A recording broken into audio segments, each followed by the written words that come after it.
Welcome back to the channel মনের canvas বৃষ্টি লেখা। Good evening. আজকে বানাচ্ছি চিংড়ি মাছের ভাপা আর ঝাল, দুটোই বানাবো।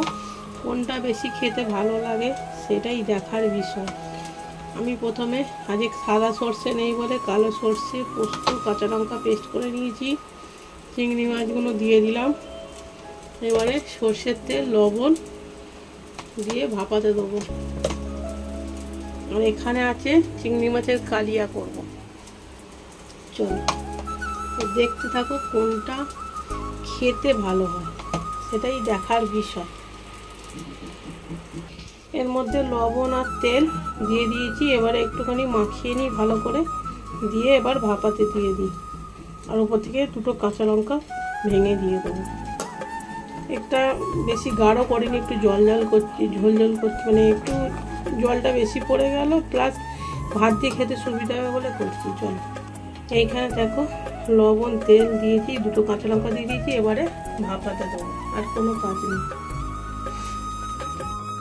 এইটা করব পেঁয়াজ দিয়ে চিংড়ি মাছের ঝাল। চলো সরষের তেল দিলাম, চিংড়ি মাছগুলোকে বের করে নিই, চিংড়ি মাছগুলোকে ভেজে নিই। চিংড়ি মাছগুলোকে হালকা করে ভেজে নিই, তারপরে পেঁয়াজ কুচিগুলো ভাজবো। পেঁয়াজগুলো ভাজবো। চলো কালো জিরে আর কাঁচা লঙ্কা, কালো জিরে না, গোটা জিরে আর কাঁচা লঙ্কা ফোড়ন দিয়ে পেঁয়াজগুলো দিলাম। কালো জিরে কুচিলাম, পাইনি, ওই জন্য গোটা জিরে আর কাঁচা লঙ্কা ফোড়ন দিয়ে পেঁয়াজগুলো একটু লাল লাল করে ভেজে নিই। চিংড়ি মাছের তেলের মধ্যে এখানে পেঁয়াজ দেখো ভালো করে লাল লাল করে ভাজা হয়ে গেছে। আর এখানে দেখো দই, হলুদ গুঁড়ো, লঙ্কা গুঁড়ো, সামান্য একটু চিনি আর হচ্ছে লবণ, মানে কাশ্মীরি লঙ্কা গুঁড়ো দিয়েছি, দিয়ে ফেটিয়ে নিয়েছি। আর কিছু কাজ নেই, আর কিচ্ছু মশলা দেবো না, এর মধ্যে দিয়ে দিলাম।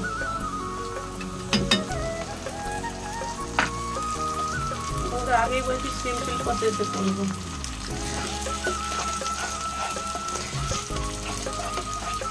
কোনো আদা রসুন ইউজ করবো না। দেখো ফুটে গেছে, এবার চিংড়ি মাছগুলো দিয়ে দিলাম।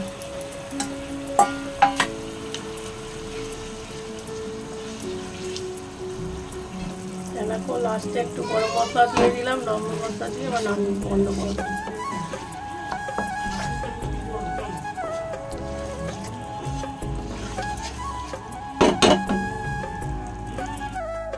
দেখো দই থেকে তেল ছেড়ে গেছে, এবার এটা বন্ধ করে দেবো।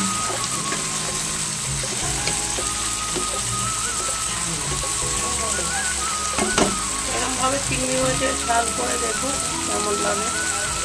আমার মনে হয় সব রকমই টেস্ট করে দেখে টেস্ট করা ভালো। চলো খাওয়ার সময় রিভিউ দেবো কোনটা বেস্ট, সর্ষে পোস্ত দিয়ে ঝাল না দই দিয়ে ঝাল। এটা হচ্ছে সর্ষে পোস্ত ভাপা, সর্ষে পোস্ত দিয়ে চিংড়ি মাছটা ভাপা। এটা একদম তলতল তলতল করছে, তলতল তলতল তলতল করছে জল। আর এটা হচ্ছে দই দিয়ে যেটা করেছি। চলো বাড়তে থাকি। এই দেখো ব্যাপারটা ঠিক এরকম এসেছে। দেখো এইটা আলাদা রকম, এইটা আলাদা রকম।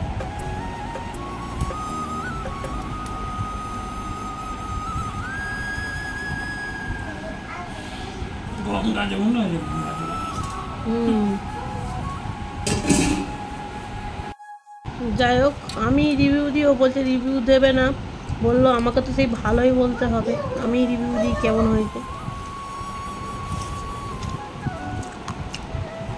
এটা ঠিকঠাক,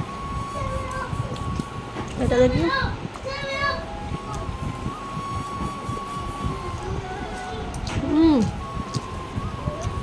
এটা সব থেকে বেটার লাগছে, ভাপার থেকেও কালিয়াটা বেটার।